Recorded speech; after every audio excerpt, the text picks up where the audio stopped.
Judicious versus judgmental, how to recognize and practice.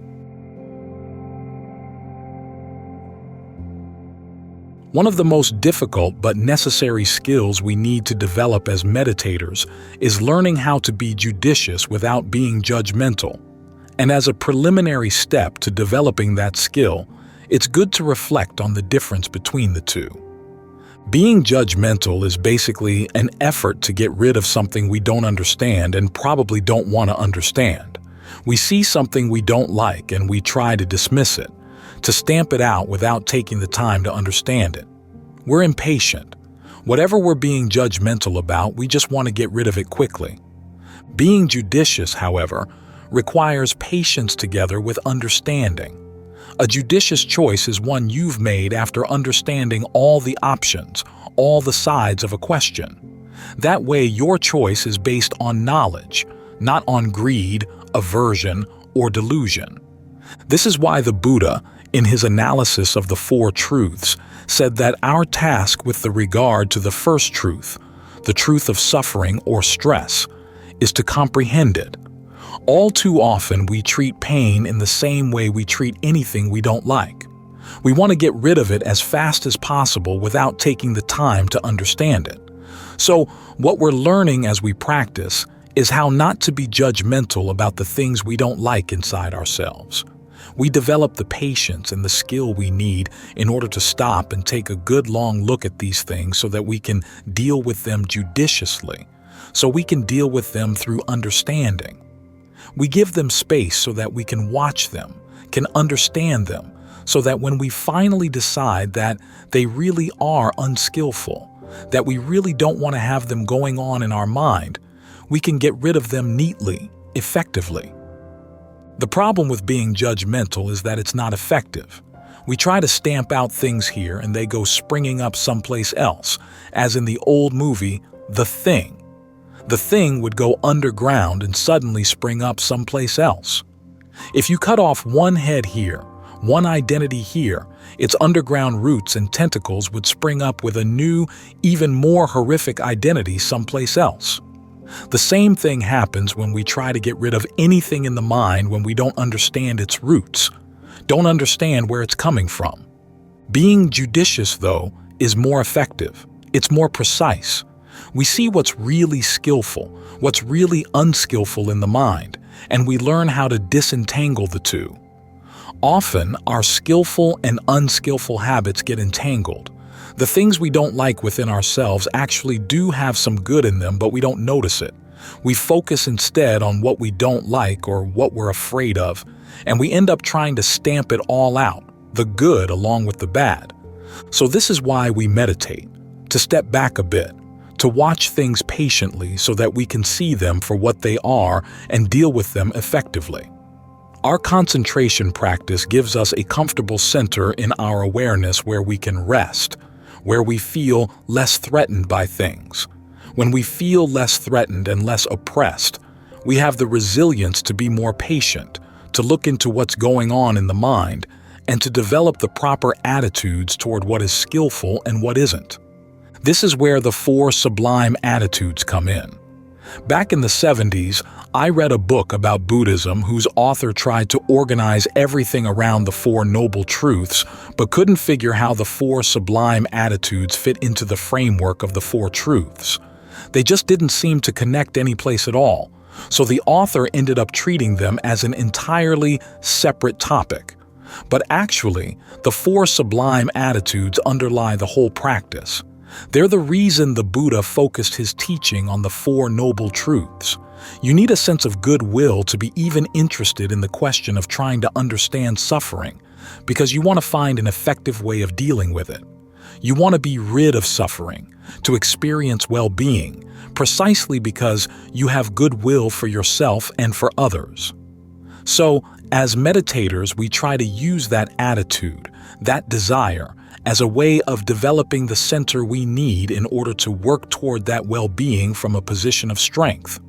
If you don't have that basic sense of goodwill, you'll have a hard time trying to stir up the energy needed to master the concentration, to keep with the breath, to keep coming back to the breath no matter how many times you wander off.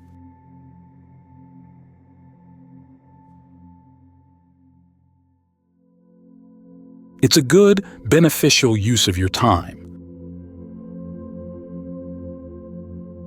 Now, you may want to be at a more advanced stage than trying to rein in the mind. You want to sit down and bung, there it is, the first jhana. But when it doesn't happen quickly, you get frustrated. So put that frustration aside. Put away all the pride and the shadow side of pride, which is the shame. Just put those things aside and remind yourself that this is the way things are, this is where you are, and be willing just to keep coming back, to stick with those simple tasks. The people who master any kind of skill are the ones who are willing to step back and master the simple steps, to practice them over and over again, because it's in doing the simple steps and being observant that you learn many of your most important lessons. These steps are not just a mechanical process that you have to bulldoze your way through as quickly as possible. You have to pay attention to what you're doing even when things are not going well. Pay attention to how the mind slips off. Pay attention to how you bring it back, and you'll learn an awful lot right there. Underlying all this has to be an attitude of good-natured goodwill. If there's a sense of frustration, remember that you're here because of goodwill, not for the sake of frustration, not for the sake of finding some new thing to beat yourself over the head about or to be judgmental about. You're here for the sake of goodwill, for the sake of giving the mind a place where it can settle in and be at ease. Develop compassion for yourself. Think of all the suffering you could be causing yourself if you weren't meditating. Think of all the suffering you might be causing others if you weren't meditating.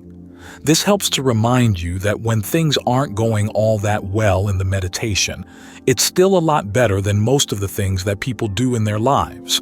It's a good, beneficial use of your time. Then develop an attitude of sympathetic joy, appreciating the happiness you can develop through the practice, appreciating the happiness of others. Of all the 4 sublime attitudes, sympathetic joy gets the least press. It's often the hardest to develop. There seem to be voices in our heads that resent happiness, either the happiness of other people, or if other people have resented our happiness, we've picked up their voices someplace and can even be distrustful of our own happiness. So we have to counter those voices by realizing that there is nothing wrong with happiness. It comes through our actions. If the happiness that someone is experiencing right now doesn't seem to be deserved in terms of his or her present actions, there must be something in the past to account for it. At the same time, remind yourself that an attitude of resentment doesn't help you or anyone else at all. Sometimes it seems unfair that some people are happy and others are not. But for the time being, just put the question of fairness or unfairness aside. Wherever there's a sense of well-being in the mind, learn how to appreciate that sense of well-being. It has its uses. Most people, when they experience happiness, get complacent, which is one of the reasons why the quest for happiness is often branded as selfish. People enjoying power or beauty or wealth tend to get complacent and, as a result of their complacency, start doing very unskillful things. But if you approach happiness from the attitude of someone who's practicing as the Buddha taught, there is a use for happiness. It's a quality in the mind that, if properly used, can bring about peace of mind. After all, the concentration we're looking for in our practice has to have some basis in well-being. Otherwise, the mind wouldn't be able to stay here. So if you learn how to use that sense of well-being properly, without complacency, it has no drawbacks. The Buddha, when he was practicing austerities all those years and years in the wilderness prior to his awakening, had a very unhealthy attitude toward happiness. He was afraid of it.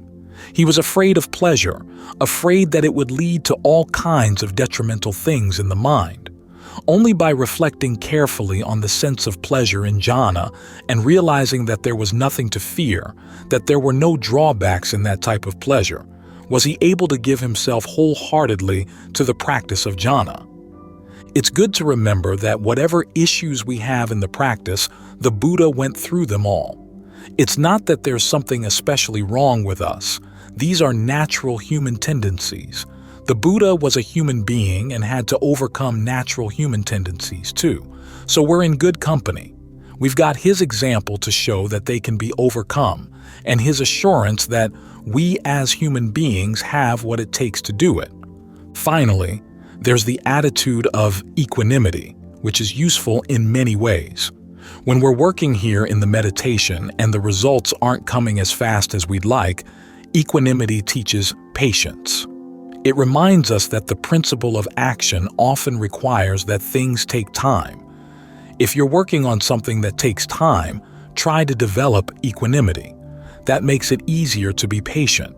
Realize that things don't necessarily have to go the way you want them to right away. When you're willing to admit what the situation actually is, then you can actually act more effectively with it. Again, this is a matter of being patient, taking the time to understand what's going on. So when we work at these sublime attitudes and bring them to the meditation, we find that they create a sense of patience, a sense of well-being, an ability to work at a task that takes time. Sometimes the practice seems to require that we do mindless things over and over again.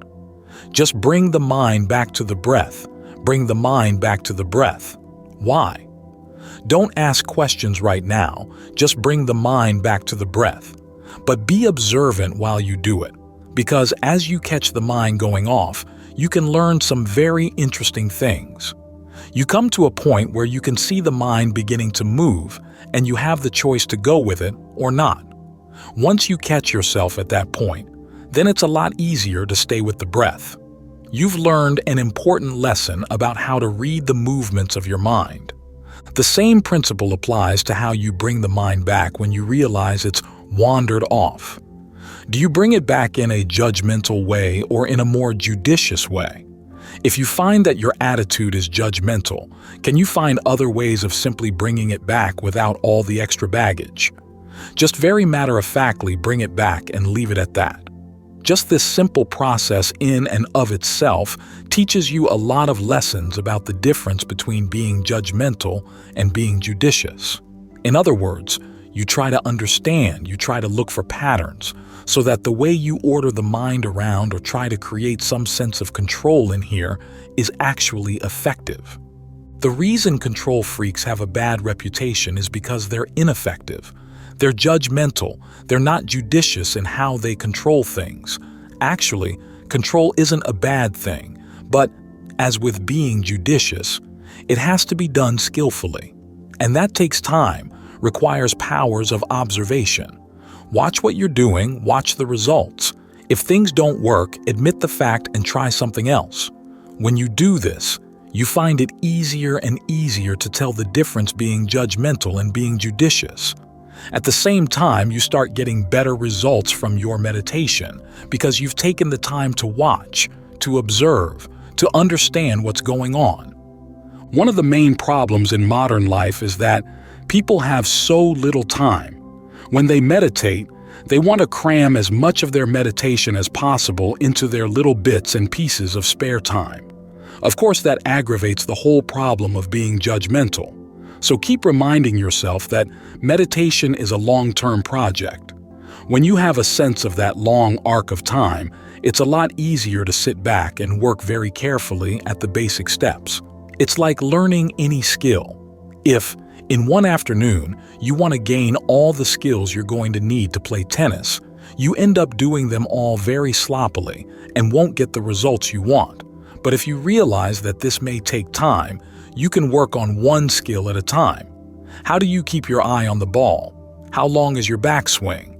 Take the skill apart step by step and be willing to work on small things like this bit by bit so that you really understand them deep down in your bones. That way, when the time comes to make choices, they'll be judicious choices, not judgmental choices, and you'll get the results you want.